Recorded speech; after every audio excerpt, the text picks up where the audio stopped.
What's up, faithful? You're listening to another episode of the 49ers Web Zone No Huddle podcast, a part of the Odyssey Network. I'm Brian Rennick. He's Al Sacco. It's training camp. People are freaking out about Brock Purdy interceptions. Everything feels right in the world. Al, how you doing today, bud? Dude, I can't. I was thinking to myself the other day, all right, we haven't heard anything. I know pads hadn't come on yet, but we hadn't heard anything about these ridiculous reports. Oh, this QB went 9 for 15. This went 6 for 9. And I thought because there's no controversy, not that there was a controversy last year, but you had, where does Sam Darnold fit? Is Purdy healthy? Right. What about Trey Lance? So there's all these stats that for every camp practice. Oh, this guy threw interceptions and oh my God. And I'm like, all right, at least we're not going to have that this year. I don't have to deal with that. I know there's contract drama, but I do not have to deal with that.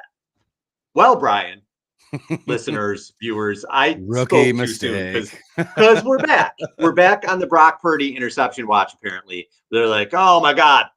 Oh, Purdy, he threw interceptions in practice. Let me explain to everyone what practice is, especially for an established starter, which Purdy is at this point. He is the unquestioned starting quarterback of the 49ers. He's not trying to win anything. Do you know what he's doing at these practices?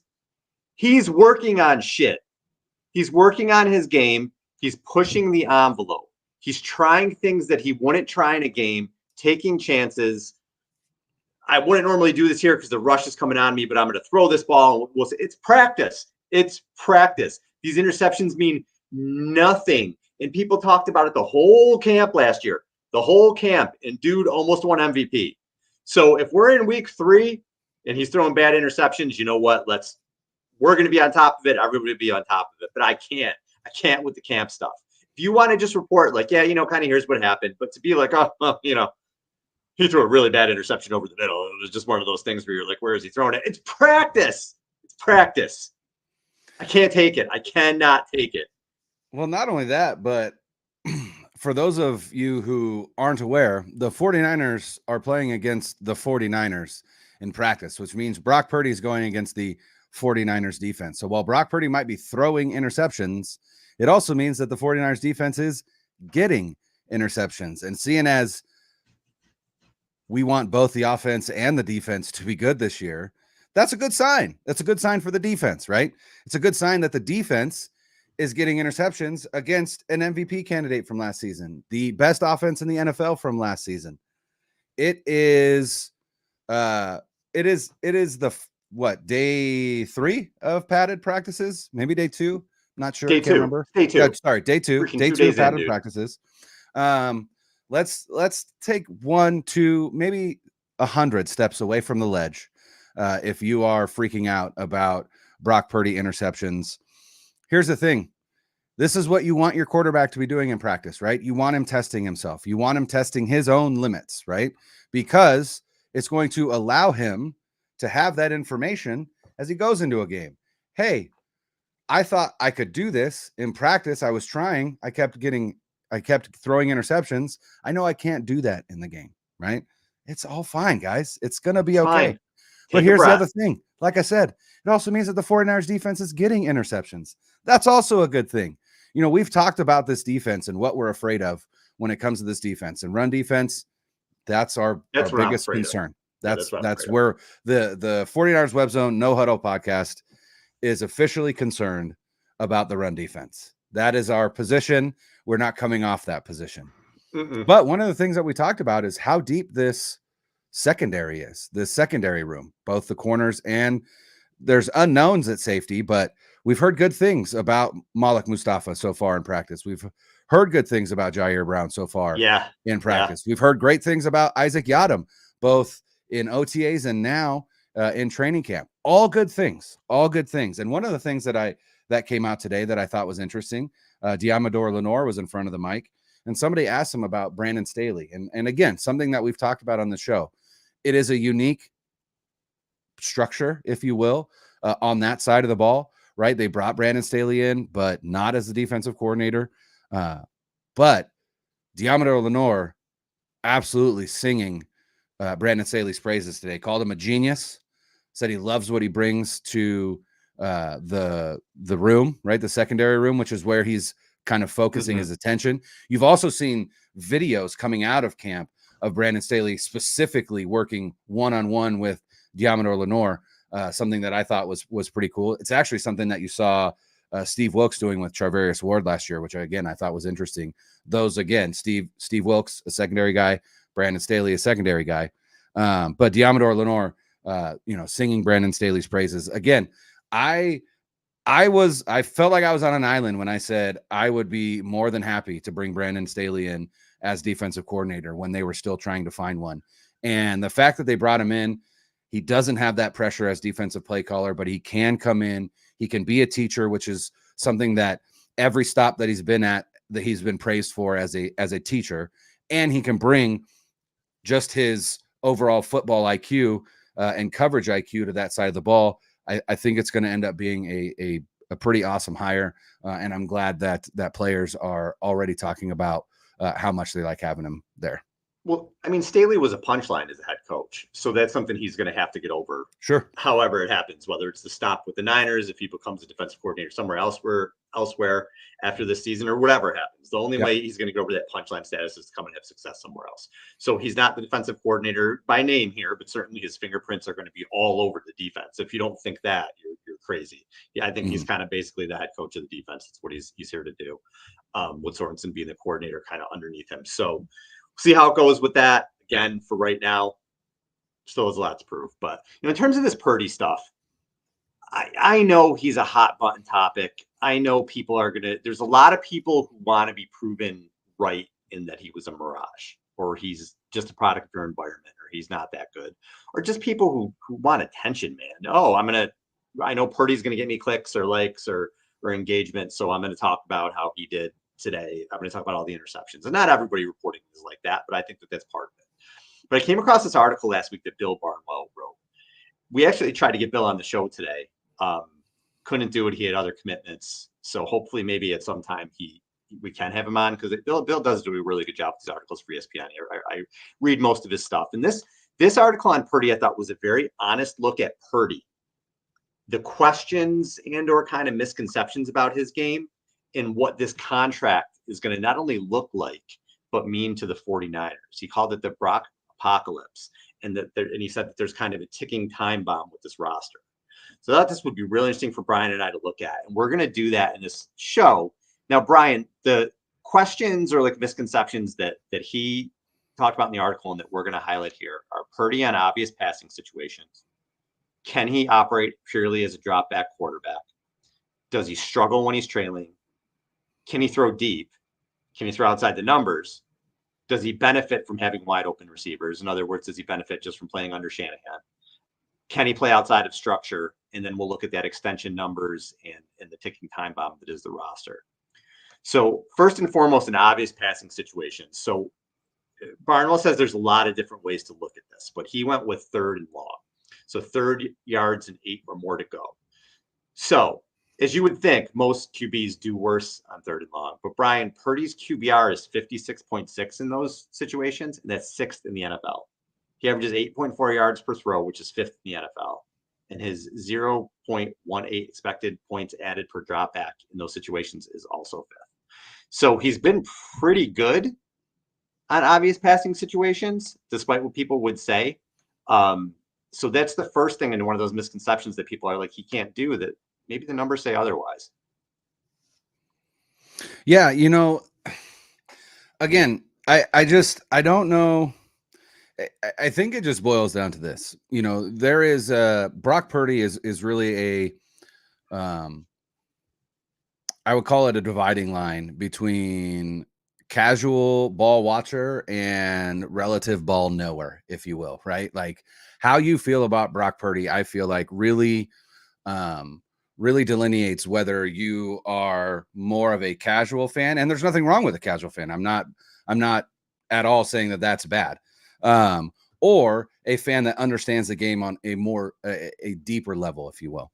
And it's really those underlying numbers that will help you understand that Brock Purdy has been elite since he has taken over as a starting quarterback for the 49ers. And by elite, top 5 is elite, right? That's elite. There's 32 starting quarterbacks. Top 5 is elite.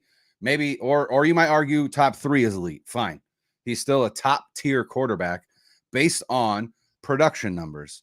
But the problem is when you look at him and you know where he was drafted, then you go, well, there's no way that he can be good because he's not big enough and he was the last pick in the draft. So obviously, if he was the last pick in the draft, everybody else knew that he couldn't be a good quarterback. And so what he's doing is luck. And it's like, here's the thing. Like, we know, you and I know, lots of other people know, where you were drafted doesn't matter.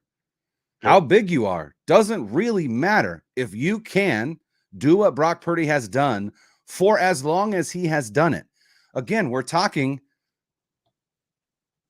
what he started the last 6 games of his rookie season, and then also, took them on his playoff run, and then he started all of last season and then took them to the Super Bowl.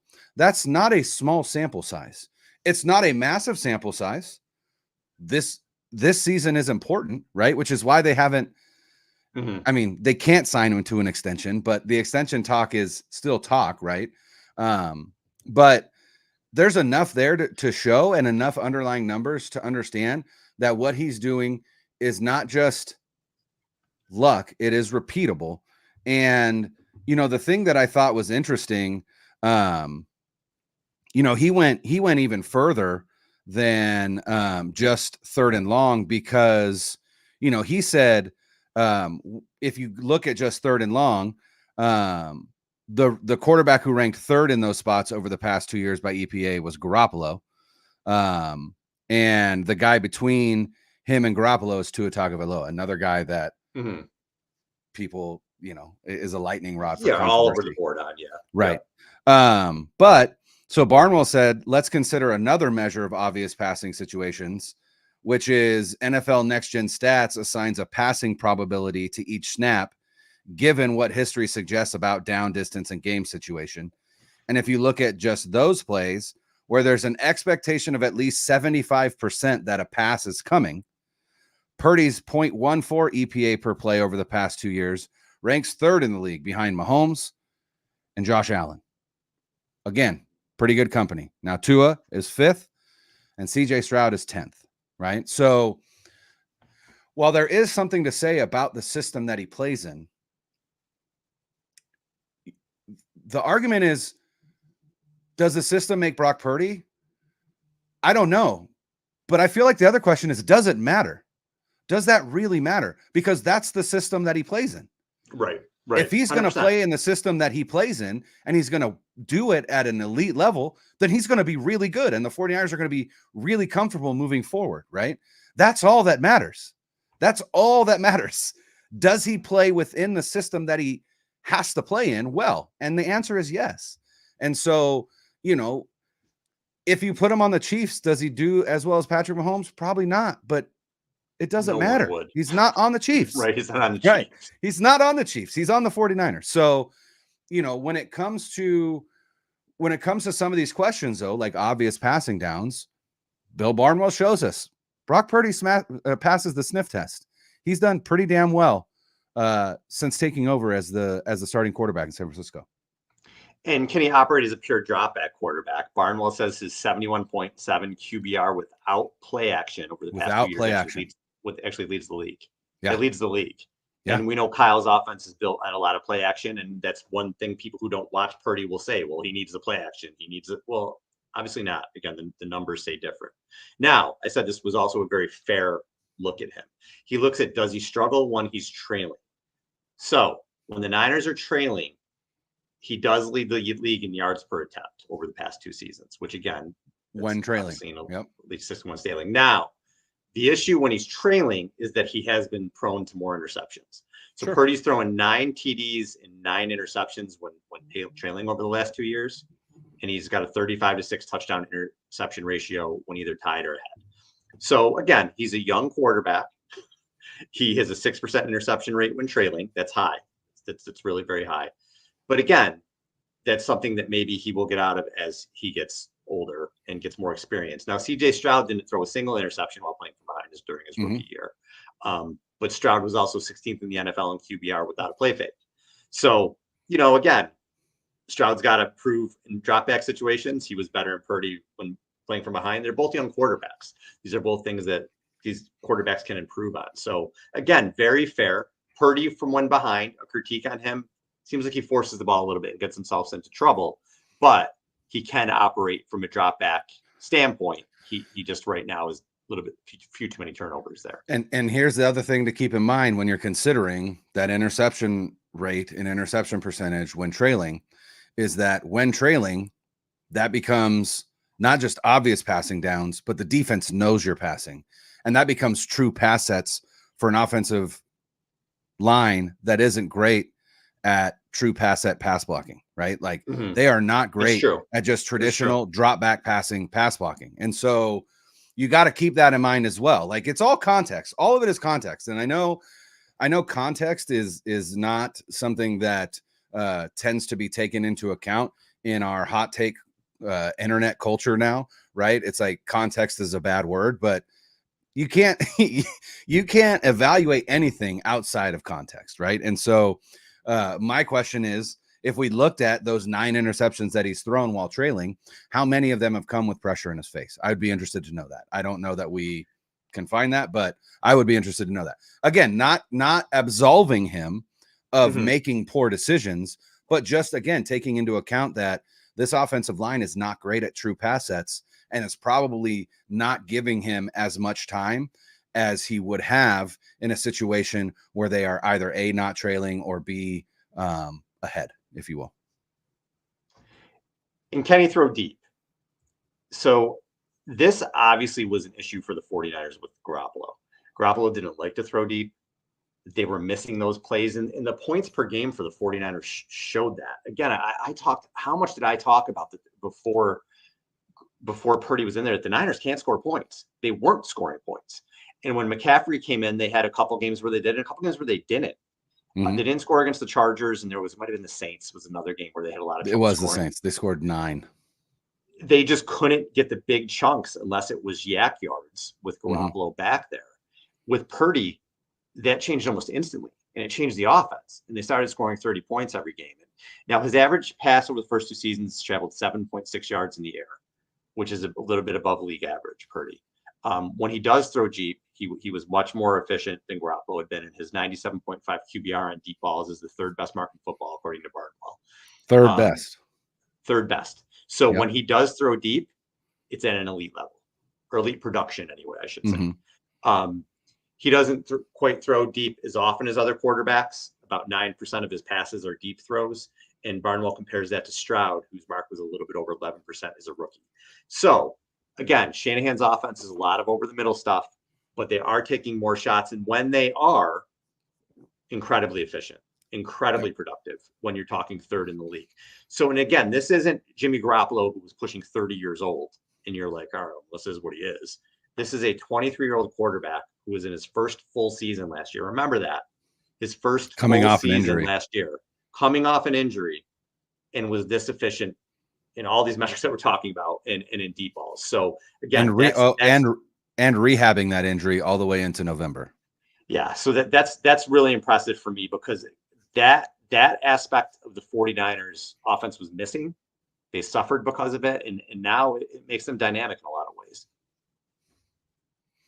Yeah. And that's, I think the moment he came in, we started talking about that. He's more aggressive than Jimmy Garoppolo. He's willing to take some of those shots. Is he the best deep ball thrower? No.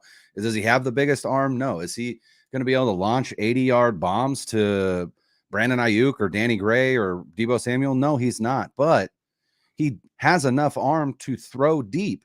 And not only that, but he is efficient when he does so. And so that's really all you can ask for is the quarterback willing to take those shots to keep the defense honest?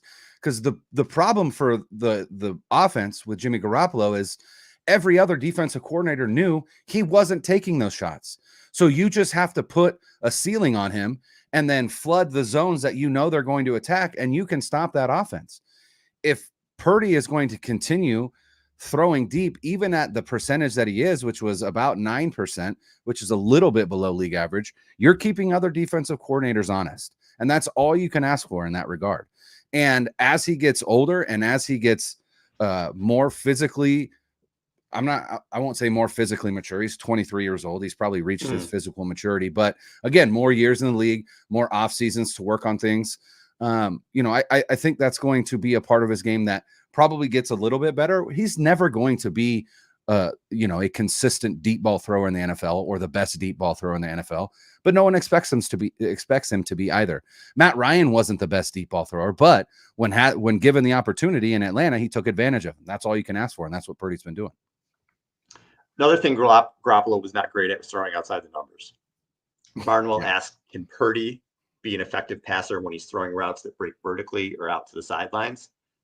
Well, Brian, he averages 0.41 EPA per dropback on those throws the past 2 years. The best mark in football.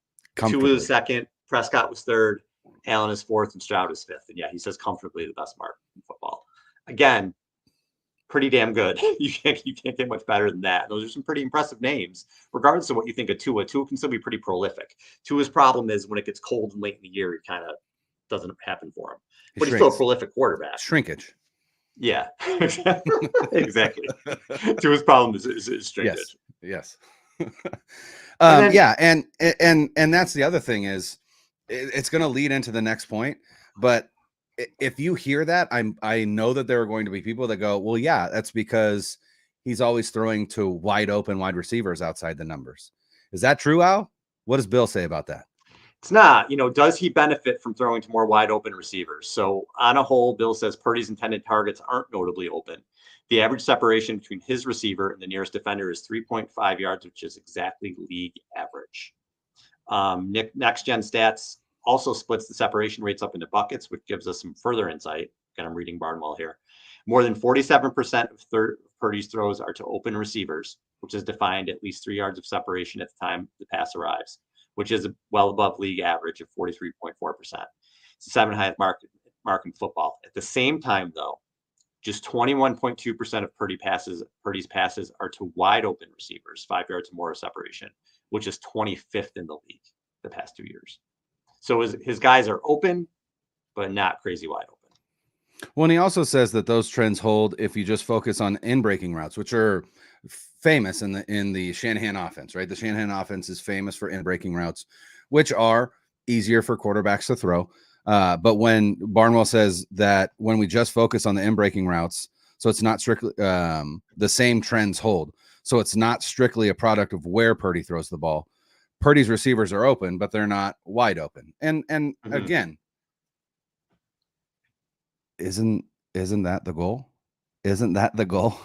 As a wide receiver, isn't the goal to get open? Isn't that the goal of the wide receiver? Isn't that the goal of route design, is to get a guy open?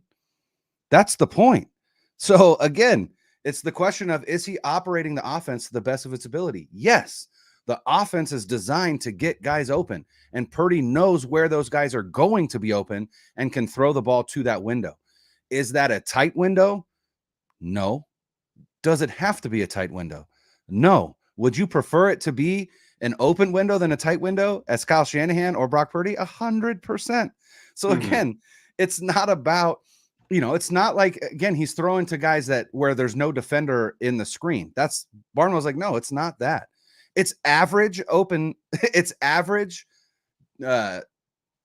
open yardage, right? 3 to 3.5 yards. I mean, that's it.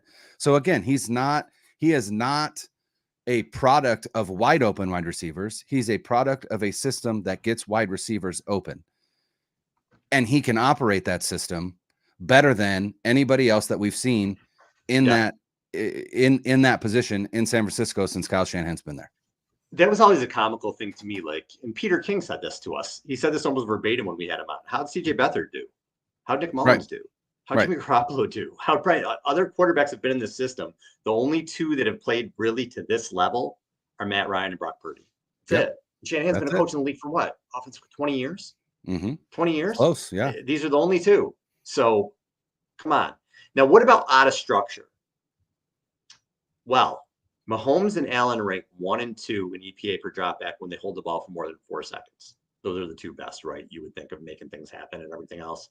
Purdy ranks 5th in EPA per dropback and number 1 in success rate. I mean, so he may not be creating as many explosive plays as Allen or Mahomes in those situations, but he's producing steady gains more often than anybody else. Right. So again, out of structure, when all hell breaks loose, when everything breaks down around you, didn't we see that in the playoffs? He won those games with his legs. Mm-hmm. He didn't have his best fastball in either playoff game, but when it got out of structure, you saw him be able to make plays with his legs. We've seen him make throws, some crazy throws where he's running around and he's got that gunslinger Tony Romo thing. And sometimes you hold your breath. That's the way it works with those plays. But you don't hold your breath with Josh Allen. You know what I mean? So it's like, again, guarantee Bills fans do. That absolutely do. It's another positive for Purdy. Another thing that he does, that he can play out of structure and makes things happen when the play breaks down. And for people who say that he can't or try to take that away from him, you are not watching the games. You are not, or you just have an opinion of him that you're unwilling to change because you don't want to be wrong. Barnwell proves it here again. He's one of the best out of structure quarterbacks in the NFL. That that 10-yard split, right, where he's just a shade slower than Christian McCaffrey, shows up in stats like that, right? His escapability is really, really, really high. And again, is he going to win games with his legs? No. Is he going to extend drives with his legs? Absolutely. And that is going to help win games as you move forward, right? He's not Lamar Jackson. He's not Josh Allen, right? Is he going to get some rushing touchdowns? Probably. But what I love about him is his ability to escape pressure, to extend plays and get the ball into his playmaker's hands, because that's what he's looking to do. And if he can't, then he can scramble for 5, 10, 15, 20 yards and call it good and slide and then get up and start over, right? It's what he did against the Lions. It's one of the things that Steve Spagnuolo was scared to death about. He talked about it. Steve Spagnuolo in the Super Bowl said, "We are afraid of Brock Purdy with the ball in his hands." He genuinely, like, that was verbatim. They were afraid of him, and they did a good job of making sure that, they kept those rush lanes tight and he wasn't able to escape. But whether you think it or not, defensive coordinators are afraid of Brock Purdy's legs, and I think rightfully so, because again, like I said, he's never going to be a game changer with his legs, but he is going to be a drive extender, which can, again, lead, at least goes a long way towards leading them to victory. Barnwell projects what he thinks his contract is going to be. And I think this is too high, Brian. So he says 5 years, $325 million. I don't get how he would go that high, because where are we right now? What did Love just get? $55 million a year? Yeah. So here are the three most recent quarterback contracts, right? Jared Goff signed earlier in this offseason. And then Jordan Love and Tua Tagovailoa both signed fairly recently. Jordan Love signed a 4-year, $220 million contract. That's an average annual value of $55 million a year. Mm-hmm. And $100.8 million guaranteed at signing, with a $75 million signing bonus, which means that in 2024, the Green Bay Packers are paying Jordan Love $79 million in cash. Oof. Not bad for Jordan Love. And his how many starts? I'm not sure. Not that many. Not that many. 18 maybe? Yeah. 19, something like that. Not that many. So 4 years, $220 million. If you look at Tua, it is a little bit lower. It is 4 years, $212.4 million, for an annual average value of $53.1 million, with a $42 million signing bonus and $93.171 guaranteed at signing, which means in 2024, the Miami Dolphins are paying Tua Tagovailoa $43.125 million in cash. Wow. His 2024 cap hit is still only $9.5 million. Jordan's 2024 cap hit is $20.7 million. And then for Jared Goff, he signed an extension, 4 years. It's almost identical to Tua's. 4 years, $212 million. So he didn't get that extra $500,000, extra $400,000 that Tua got. Tua was 4 for $212.4. Goff is 4 for 212, 53 million yearly, $73 million signing bonus, 113.6 guaranteed at signing, which is the highest of the three. But part of that is because this was an extension, on top of a contract that was already big, right? Because this bumps Goff's career earnings thus far to $161 million. Good for Jared Goff. But again, total guaranteed at signing is 113.6, total guaranteed 170.6, but that includes the contract that he already had because this is again an extension. And so again, who's up? Prescott, who I don't. Prescott think, is. It seems like he's going to hit free agency next year. Prescott is up, and Purdy theoretically signed before him. If the Niners just get this taken care of and extend it, right? Yeah. So and they have that advantage, right? Because if the Cowboys aren't the one that's signing Dak and he hits the market, obviously teams can't sign until the new league year. So the 49ers could get it done theoretically, like they did Jimmy Garoppolo after the season ends before free agency starts. And they'd be nuts not to, assuming he has a similar year this year. But I can't imagine it's going to jump from 55 to 65. I think it'll go to 60. I think he'll get 5 years, 300 million. But I don't know about 325. If they win the Super Bowl and he gets Super Bowl MVP, I guess. But I don't think it's going to be that high. It's insane. I saw something about doing a salary cap for quarterbacks that the NFL was thinking about that. And you may have to at this point because the contracts are just getting more and more ridiculous. And you're paying guys who are not Mahomes and Allen these absurd numbers. It's where the market is right now. And if it stays this way, that's where Purdy's going to be. But it's such a huge number. And the Niners already, over the next 2 years, they have more than $319 million in cash going to their roster in 2024, which is the fourth highest of any team. And next year, it's going to be more than $230 million projected, which is the fifth highest of any team. So on top of that, they have contract situations with Ayuk, Hufanga, Greenlaw, Ward, Demo, Trent Williams. Yeah. It's a lot of people to pay. And one of the other things that Barnwell talks about, there is room. Javon Hargrave may not be around. Malik Collins has a $10 million cap year. I don't know that he'll see that. But the ticking time bomb on the 49ers roster is sort of that they made this trade for Lance, according to Barnwell, okay? And he said, okay, on one hand, you get Purdy in the 7th round. So you traded for Lance, but it didn't hurt you because you still got this franchise quarterback. It's true, and I don't even want to think where the Niners would be if they didn't get Purdy in the 7th round. But those 3 picks that you didn't have for Lance, well, now you don't have the depth that you had in previous seasons. And not only that, you don't have guys, not only because of the trade, but the other people they drafted. They don't have a lot of guys coming into their primes that can really carry them into the next window. And that's what he talks about for the ticking time bomb for them. When you look at the drafts through 2020, you got all these blue chip dudes, Fred Warner, George Kittle, Deebo Samuel, Brandon Ayuk, Nick Bosa, and they all are kind of aging into their prime. And who after that is a blue chip guy that they've drafted? That they've drafted, Purdy. That's it. Lenore is probably possibly Lenore as well. We don't even know if they're going to resign Lenore at this point. If they're going to go with Ward, we don't know.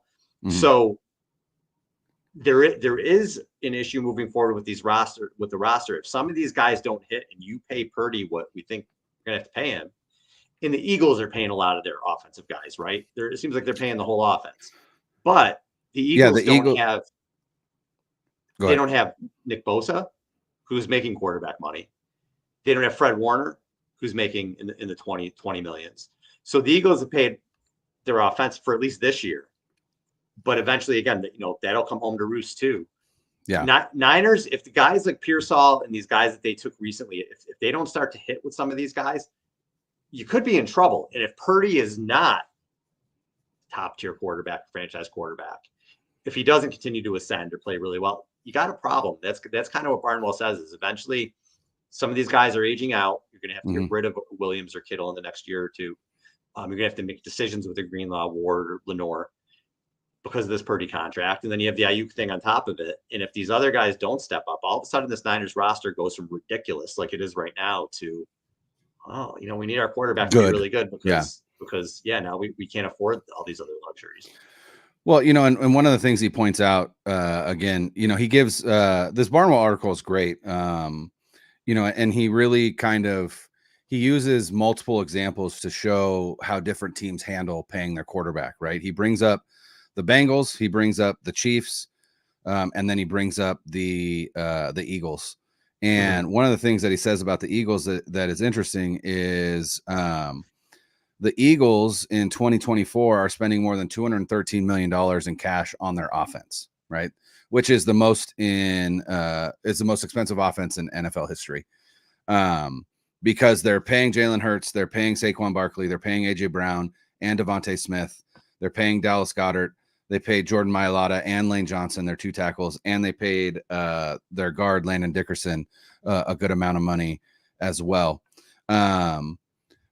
But what Barnwell points out is that while that means that the Eagles aren't spending nearly as much on the defensive side as the 49ers are, they still have meaningful investments on that side of the ball, largely from the draft, right? They paid Bryce Huff in free agency, and Josh Sweat, their other D end, is on a significant deal. But they have Darius Slay, right? There's money there. They re-signed James Bradbury. Again, not a lot of money, but you look at their defensive line, they've got 3 first-rounders in Jalen Carter, Jordan Davis, and Nolan Smith. And then even in this draft this year, they had to address their secondary. They were able to do so with 2 of arguably the 4 best defensive backs in the draft in Quinyon Mitchell and Cooper DeJean. And so that's where, again, Barnwell points out this ticking time bomb where the 49ers are going to have to switch. I don't want to say models, but they're going to have to switch gears once they pay Brock Purdy. And one of those gears is they are going to have to start hitting in the draft. They did so early on, but the last handful of drafts have been pretty piss poor when you look at overall what they were able to get out of them, besides Brock Purdy in the 7th round, which makes that draft a winning draft regardless of anything else, right? Because it was horrible. It was horrible other than that. Right. But when you look at the rest of that draft, you're like, oh man, that is gnarly. And then even last year's draft, right, where you don't have a pick until the 3rd round because of the failed Lance trade and then the CMC trade, which obviously was not a failure.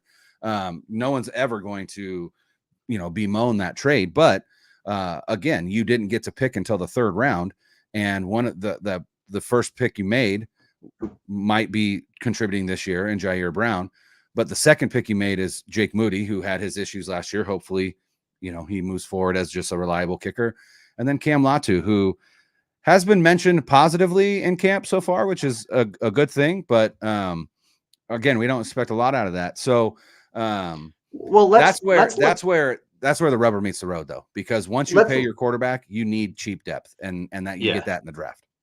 We know nothing about this year's draft, right? Because I just haven't hit the field yet.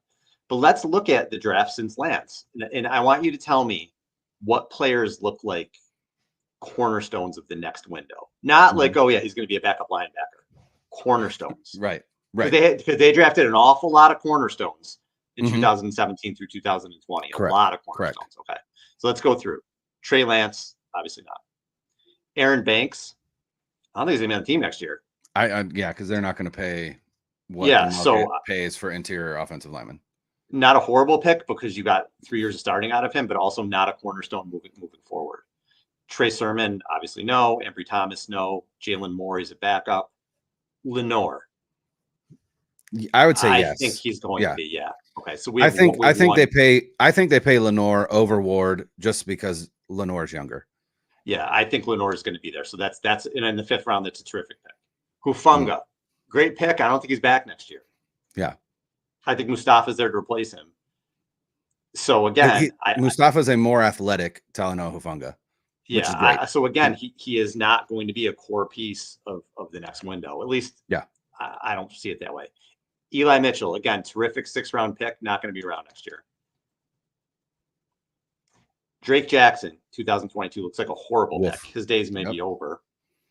TDP, Danny Gray, Burford, I know they like him, but again, right now he's just borderline backup replacement level guard. Yeah, he's a rotational backup offensive lineman.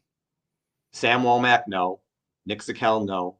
Kalia Davis, you hope he's a rotational guy this year. Yep. Castro Fields, no. And Purdy. So you have Purdy and Lenore in 2 drafts that look like they're going to be corner pieces. I know next year, even last year is kind of hard to know, but this class doesn't look like anything we're doing backflips about. Jair Brown, so far so good. Mm-hmm. Jake Moody, you used a 3rd-round pick on a kicker when you needed a lot of players. So there we are. Latu, no. Luter, I know they like him, but is he even going to be in the top 5 or 6 this year? Robert Beal, again, not somebody that I'm really considering. Which is wild because when you look at the D end room, like without Drake Jackson there, they need more bodies. Like Beal has to be a contributor for them. Beal has to be because they don't. But again, you're looking else. At this point. In fairness to Luter and Beal and Winters and Willis and Bell and Graham, who are the rest of the guys they drafted, they're 5th, 6th, and 7th-round picks. Right. No, the Niners have hit on a lot of those, but we don't expect them to come in and be those type of players. And that's where they are with those last 3 drafts. I'm not even going to go through this past year because we have no idea. But out of those last 3 drafts, you really got Purdy and Lenore. That again, not like, oh, well, I guess they could start, or oh, I guess they're decent. No, next window, core pieces, a Kittle, a Warner, those type of guys. Even like McGlinchey, like he wasn't. I know people had their issues with him, but like he was like a core piece for 5 years on the team. So like a lot of these guys who moved on for Hufanga with his injury, you're going to get like 2.5 years of him as a core piece, maybe. Maybe he had that one really great year, and then he didn't play the first year. There's an injury. We'll see what happens this year. So there just hasn't been a lot of that the last 3 years. They built into this, this juggernaut. I don't see it. Yeah. And I think one of the things that we also have to keep in mind when we do talk about these drafts, and I'm not saying that we shouldn't point out the deficiencies in them because we should, but the other thing that you got to think about is their draft strategy going in, right? Like they've essentially been drafting as a Super Bowl favorite since 2019, right? Like 2020, 2021, 2022, right? Like every time they draft, they're drafting because with the mindset that we are in our Super Bowl window, we are a Super Bowl ready team, right? And so a lot of times you hear Kyle Shanahan say like, well, we didn't go with that guy because we didn't think that he could come in and supplant so-and-so at this position, right? Like you're not just going to beat out. So I've heard him say it so many times. Like I remember one time it was, you're not just going to come in and beat out a Cassius Marsh. And I was like, wait a second, Kyle. I remember that. What are we doing here, right? Like, but he has said that consistently since being there, right?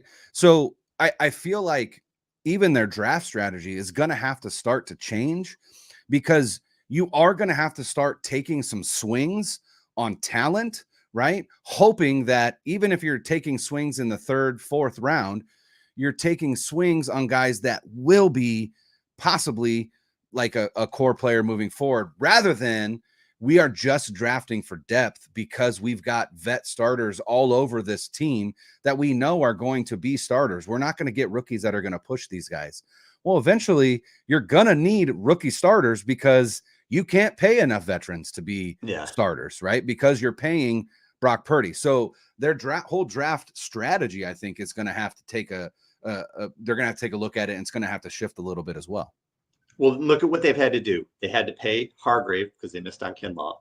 Right. They had to trade for Chase Young and go out and get Leonard Floyd because they missed on Drake Jackson. They had to trade for Christian McCaffrey. Thank God they did. But they had to trade for Christian McCaffrey because they missed on I don't know how many running backs. I think no matter what, you're making that trade. But yeah, I agree. Probably, yeah. But, the point is that they've had to sign free agents because they have missed on these guys in the draft. And with Purdy's contract, now you're not going to be able to do that. Right. So you better be able to start hitting on some of these guys. Yep. So 100%. That's the time bomb. That's the time bomb that's there. That's the time bomb. There it is. But hey, listen, ignore interceptions. Listen to your friend Al. Camp interceptions. Ignore training camp interceptions. Check out this article by Barnwell if you haven't, because it is really good. Subscribe to the show. Where you get your podcasts on YouTube. Our YouTube's doing really well since training camp started. Please subscribe. Check it out. There's a lot of cool stuff on there. And we'll talk to you later in the week. Later.